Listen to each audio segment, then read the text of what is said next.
दोस्तों ये है यूपीएससी की वेबसाइट। अगर आप लोग एक सीरियस एस्पेरेंट हैं तो ये वेबसाइट एटलीस्ट वीक में एक बार आप लोगों को विजिट करनी चाहिए। यहाँ पर इसका नोटिफिकेशन आता है। यूपीएससी का मेंस का फाइनल रिजल्ट जो है वो आ चुका है आप लोगों के सामने। ये आप लोग यहाँ पर देख सकते हैं। पूरी पीडीएफ वगैरह जो है वो अपडेट कर दी गई है। इसमें से जो खासकर जिनका रिजल्ट आया है उसके बारे में तो मैं बात करूंगा ही करूंगा, जिसका रिजल्ट नहीं आया उसके बारे में बात करेंगे।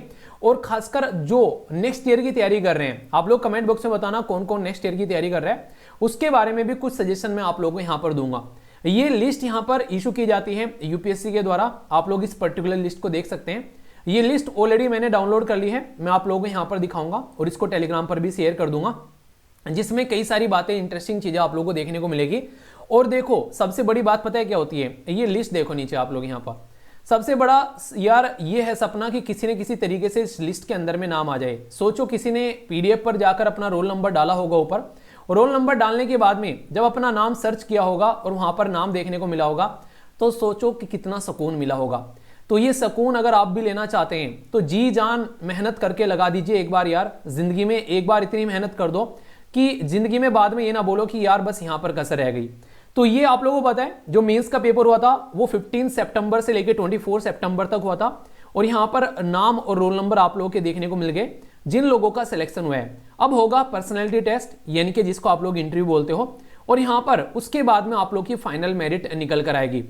इनके द्वारा साफ साफ लिख दिया गया। एक इंटरेस्टिंग चीज मुझे नोटिफिकेशन में हमेशा ये लगती है जब भी मैं देखता हूँ यूपीएससी का, भाई साहब क्लियर कट लिखते हैं ये इस टाइम तक काम कर दे तो सही है वरना कैंसिल मतलब एक तरीके से ना चेतावनी देते हैं हर एक पैराग्राफ के बाद में। यहां पर अभी ओरिजिनल डॉक्यूमेंट्स वगैरह वो सारे तैयार कर लेने हैं, जो भी आप लोगों का स्पेशल रिजर्वेशन वाला है वो सब तैयार कर लेना है। और यहां पर इसी के साथ में आप लोगों को बेसिकली बताया गया है यूनियन पब्लिक सर्विस कमीशन की जो वेबसाइट है उसके बारे में भी, कि इंटरव्यू से रिलेटेड जो भी आप लोगों का लेटर रहेगा वो आप लोगों को बाकायदा यहां से जाकर डाउनलोड करना है। किसी को भी वो पेपर के थ्रू सेंड नहीं किया जाएगा। उन्हें पुराने टाइम पर हुआ करता था, लेटर जाया करता था, अब वो यहां पर बंद कर दिया गया है। अगर कोई डाउनलोड करने में सक्षम नहीं है, किसी भी तरीके से कोई दिक्कत देखने को मिल रही है, तो यहां पर आप लोगों के लिए हेल्पलाइन नंबर भी है, इवन यहां पर ईमेल भी है। तो ये नंबर आप लोग देख सकते हैं। तो यहां पर कई सारे नंबर, इवन फैक्स वगैरह, तो सारी फैसिलिटीज आप लोगों के लिए यहां पर प्रोवाइड करा रखी है यूपीएससी ने। इंपॉर्टेंट बात क्या है, अगर किसी का यहां पर बेसिकली सिलेक्शन हो गया, जिस किसी का भी यहां पर कोई भी डेट अगर वो चाहता है चेंज करना या टाइम चेंज करना, तो उसके लिए अलाउ नहीं है। यहां पर नॉर्मली जो फिक्स कर दिया जाएगा, कॉल लेटर आप लोगों के मिलेंगे, उसके तहत आप लोगों को सारी चीजें देखने को मिलेगी। Detail application form first already fill किया जा चुका था, अब डेफ सेकंड यहां पर देखने को मिलता है जब मेंस का रिजल्ट आ जाता है। तो ये जो डेफ है ये इसको भरने के लिए बाकायदा यहां पर डेट आप लोगों को प्रोवाइड कराई जा रही है कि इस डेट में आप लोगों को ये डेफ कंप्लीट करना है, जो कि है 9 दिसंबर से लेके 15 दिसंबर तक का शाम को 6 बजे तक ये आप लोगों को देखने को मिलेगा। ये मैं क्यों बोल रहा हूं कि खासकर जो नेक्स्ट ईयर देने वाले हैं वो इस चीज को देख लो, क्योंकि जब ये जिंदगी में पहली बार होता है ना तो ऐसा फील होता है, मतलब अंदर से ना इंसान काफी ज्यादा एक तरीके से एक्साइटेड भी रहता है और काफी ज्यादा ये भी रहता है, कई सारे डाउट्स रहते हैं बच्चे के मन में कि यार क्या करना है, किस तरीके से करना है। अगर आप लोग सोच के देखो कि भले ही आप लोगों का नाम इस लिस्ट के अंदर में न हो, पर आप लोग भी इस लिस्ट के अंदर में हो, ये सोच के देखो, और आप लोगों को ये चीजें प्रिपेयर करनी है तो कैसा रहेगा। यानी कि पहले से ही आप लोग अपनी कुछ ऐसी चीजें जिनकी रिक्वायरमेंट होती है, सर्टिफिकेट्स वगैरह, ये सारी चीजें अपनी, अगर ग्रेजुएशन कंप्लीट हो चुके तो उसकी सारी चीजें अपनी ऑलरेडी अगर डॉक्यूमेंट तैयार करके रखो आप लोग, तो उस टाइम पर आप लोगों को टेंशन जो है वो नहीं देखने को मिलेगी, और अपने इंटरव्यू पर आप लोग प्रॉपर फोकस कर उसको प्रिपेयर आप लोग कर पाओगे। ठीक है, इसी के साथ में यहां पर बेसिकली बताया गया किसके बारे में, कि ऑल क्वालिफाइड कैंडिडेट जो भी यहां पर हैं उनके लिए बोला गया कि एक फॉर्म यहां पर देखने को मिलेगा, ऑनलाइन सबमिट करना पड़ेगा। ये किस पर, ये डीओपी की जो साइट है बेसिकली यहां पर एक तरीके से डिपार्टमेंट ऑफ पर्सनल ट्रेनिंग, उसकी वेबसाइट पर जाना है, और इसके रिलेटेड भी इन्होंने यहां पर ये कुछ डिटेल्स प्रोवाइड करा रखी है। कुछ कैंडिडेट ऐसे हैं लगभग 28 जिनके रिजल्ट जो हैं वो यहां पर पेंडिंग पड़े हुए हैं।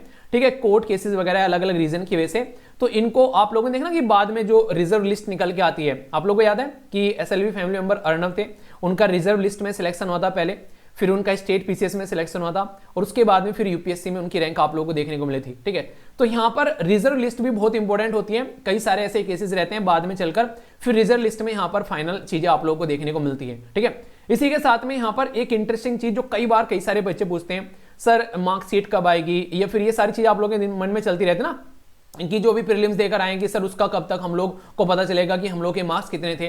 तो ये इन्होंने बाकायदा मेंशन कर दिया गया है कि जब भी यहां पर आप लोगों को देखने को मिलेगा जब पब्लिश किया जाएगा फाइनल रिजल्ट मतलब after conducting the personality test, यानी कि इंटरव्यू के कंप्लीट होने के बाद में आप लोगों का फाइनल रिजल्ट पब्लिश किया जाएगा और उस फाइनल रिजल्ट के बाद में फिर आप लोगों के लिए यहां पर आप लोगों के जो मार्क्स वगैरह हैं वो आप लोगों को यहां पर देखने को मिलते हैं। तो इसके बारे में इन्होंने बोल दिया कि वेबसाइट पर 30 डेज के लिए अवेलेबल आप लोगों को यहां पर कराए जाएंगे। खासकर ये बातें इन्होंने मेंशन कर दी गई है मार्कशीट के बारे में, ऑल कैंडिडेट्स के बारे में, ठीक है। तो ये चीजें हैं यहां पर, उसी के साथ में नाम आप लोगों को यहां पर देखने को मिलेगा। देखो इंटरव्यू में सबसे खतरनाक चीज जो होती है, नॉर्मली आप लोग इतना कुछ पढ़ लेते हो, आप लोग GS1 GS2 GS3 GS4 ethics CSA वगैरह सब चीजें तैयार करके जाते हो, करंट वगैरह, पर लेकिन फिर भी कुछ ऐसी चीजें रहती हैं जैसे कि आप लोगों से कोई पूछ ले अगर कल को चल के कि आप लोगों की हॉबीज क्या हैं, तो कोशिश करो ये ऐसी चीज है जो आप लोग नेचुरली थोड़ा सा इसके ऊपर काम करना स्टार्ट करो। बहुत सारे टॉपर्स के मैंने इंटरव्यू देखे हैं, बहुत सारे टॉपर्स से बेसिकली बातें भी की हैं, तो बहुत सारे दोस्त ऐसे भी हैं जो कि आज के डेट में सर्विस में जॉब भी कर रहे हैं, बेसिकली काम कर रहे हैं अपना। तो सबसे इंपॉर्टेंट बात क्या है, वो इन चीजों को लेकर पहले अपने माइंड में इतने क्लियर रहते हैं कि हाँ यार हम लोगों को बेसिकली इन चीजों को पहले से प्रिपेयर करके रखना है, क्योंकि जब यहां पर रिजल्ट आता है इमीडिएटली ये सारी चीजें तैयार आप लोगों की नहीं हो पाती हैं, ठीक है। तो इसलिए इस चीज को आप लोग हमेशा ध्यान रखिएगा। और यहां पर लगभग आप लोगों को देखने को मिलेंगे 2844 के कैंडिडेट जो हैं उनका अभी यहां पर एक तरीके से मेंस में सिलेक्शन हुआ है, और सीट कितनी थी 1000 के करीब आप लोगों को यहां पर सीट देखने को मिली थी। तो यहां पर ये एक तरीके से शानदार अपॉर्चुनिटी थी, जिसका सिलेक्शन हो गया बड़ी अच्छी बात है। जिसका सिलेक्शन नहीं हुआ है वो ये सोच के चलो कि अगली बार आप लोगों का इस लिस्ट के अंदर में नाम होगा, तो उसके लिए आप लोगों को क्या क्या प्रिपेयर करना है, तो वो सारी प्रिपरेशन मुझे लगता है कि आप लोगों को करनी चाहिए अपनी बैठकर, और ताकि उस टाइम पर फिर आप लोगों को दिक्कत देखने को नहीं मिले। इसी को कहते हैं यार अपने माइंड को एक सही डायरेक्शन में लेकर चलना। अगर आप लोगों ने अभी फिलहाल ये सोच लिया कि हाँ यार हम लोगों को देना है, ये चीजों की रिक्वायरमेंट है, हम लोग इनको कंप्लीट करके रखते हैं। ये बिल्कुल उसी तरीके से नीरज चोपड़ा जी का, मैंने जब पहली बार जब उनका बेसिकली गोल्ड मेडल आया ओलंपिक के अंदर में, तो मैंने एक उनके अंदर एक फीलिंग देखी बंदे के अंदर में जो सबसे शानदार लगी, कि मैं हमेशा ये सुनता था अपने कानों में कि राष्ट्रीय गान बज रहा है वहां पर। तो सोच के देखो आप लोग ये चीजें अगर आप लोग फील कर पाते हो कि इस लिस्ट के अंदर आप लोगों का भी नाम है, तो कहीं ना कहीं आप लोग के अंदर में एक अलग ही लेवल की एनर्जी देखने को मिलेगी। तो अपने आप को प्रिपेयर करके रखो उसी लेवल पर। और यहाँ पर ये लिस्ट है जिसमें आप लोगों को लगभग 3000 कैंडिडेट के नाम है, आप लोगों का भी नाम यहाँ पर इसमें देखने को मिले। तो ये मेरी आप लोगों से बेसिकली रिक्वेस्ट है, तो इसको सीरियसली लेकर चलिए, अपनी हॉबीज को तैयार करके चलिए, ताकि आने वाले टाइम पे आप लोग भी इसमें अपना नाम कंफर्म कर सकें। बाकी जिसका सिलेक्शन हो गया ऑल द बेस्ट यार, नेक्स्ट फेज के लिए शानदार तरीके से तैयारी लगो, करो अच्छे से। और जिसका सिलेक्शन नहीं हुआ है वो क्या करे, रीस्टार्ट, फिर से लगो अपनी शानदार तरीके से चीजों को लेकर चलो, अच्छा ठीक है। और मेंस आंसर राइटिंग प्रैक्टिस जरूर करिए, उसको मत छोड़िए, फाइनल लिस्ट में वही नाम लेकर आएगा। ओके चलिए फिर नेक्स्ट वीडियो में मिलता हूं, तब तक के लिए जय हिंद।